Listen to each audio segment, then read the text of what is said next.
আসসালামু আলাইকুম ভিউয়ার্স, আপনাদের জন্য আজকে একটি নতুন রেসিপি নিয়ে এসেছি আসমিনা কুকিং চ্যানেল। তার জন্য আপনাদের রেসিপিটি ভালোভাবে দেখতে হবে, স্কিপ করলে চলবে না। তো আমাদের রেসিপিটি হচ্ছে আলুর চপ। তার জন্য আলু দুটো সিদ্ধ করে নিয়েছি। এভাবে একটি কাঁচা চামচ দিয়ে আলুগুলো ভেঙে নেব, ভালোভাবে পুরো ভেঙে নেব। নিয়ে আলুর একটি পুর তৈরি করে নেব। প্রথমে আলুগুলো ভালোভাবে ভেঙে ভেঙে পুরো একদম মিহি করে নেব এবং এরকমভাবে ভেঙে নেবেন। একটি কড়াইতে তেল গরম করতে দিয়েছি। অল্প পরিমাণ তেল দিলেই পুরটি ভালোভাবে হবে।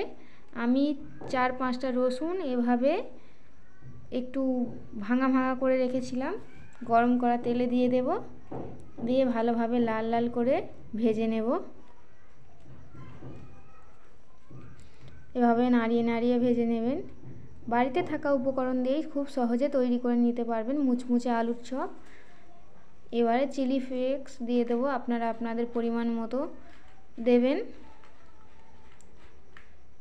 অল্প পরিমাণ লবণ দিয়ে দেব এবং আলু মেখে রাখাটাও দিয়ে দেব। দিয়ে ভালো করে নাড়াতে থাকবো চারিদিক থেকে।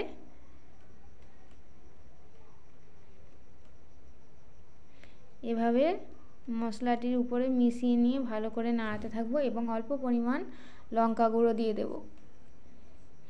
আপনারা চাইলে লঙ্কা গুঁড়োটা বাদ দিতে পারেন, চিলি ফ্লেক্সটা বেশি করে দিয়ে দিতে পারেন। এভাবে লাল করে পুর তৈরি করে নেব এবং কিছুটা পরিমাণ জিরা মশলা দিয়ে দেব, জিরা পাউডার দিয়ে আরও ভালো করে 4-5 মিনিট এভাবে একটি পুর ভালোভাবে তৈরি করে নেব।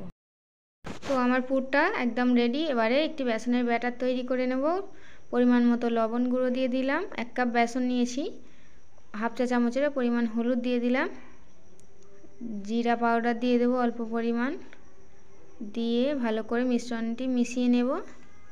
অল্প অল্প জল দিয়ে একটি ব্যাটার তৈরি করে নেব। খুব পাতলা হবে না ব্যাটারটি, অল্প অল্প জল দিয়ে মাখতে থাকবো। এভাবে ভালো করে ব্যাটারটি তৈরি করে নেব।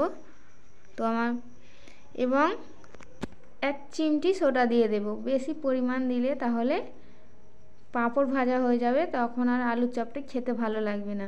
এভাবে কিছুক্ষণ ফেটে নেওয়ার পর তো আমার আলুর পুরটিও ঠান্ডা হয়ে গিয়েছে।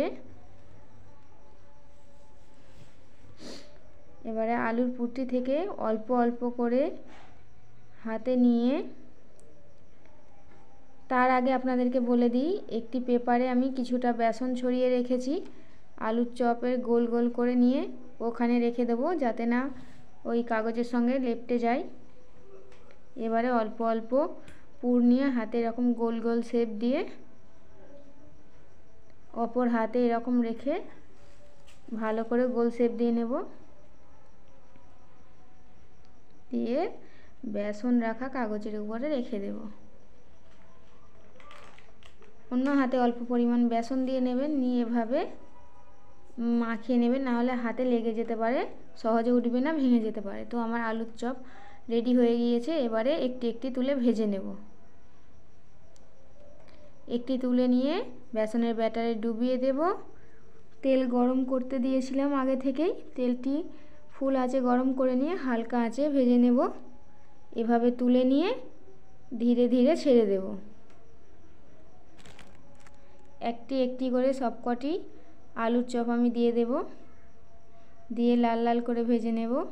হালকা আঁচে ভাজলে কি হয়, ভিতরটাও পুরোপুরি ভাজা হয়ে যায়। দুটো পিঠ উল্টে উল্টে ভালো করে ভেজে নেব।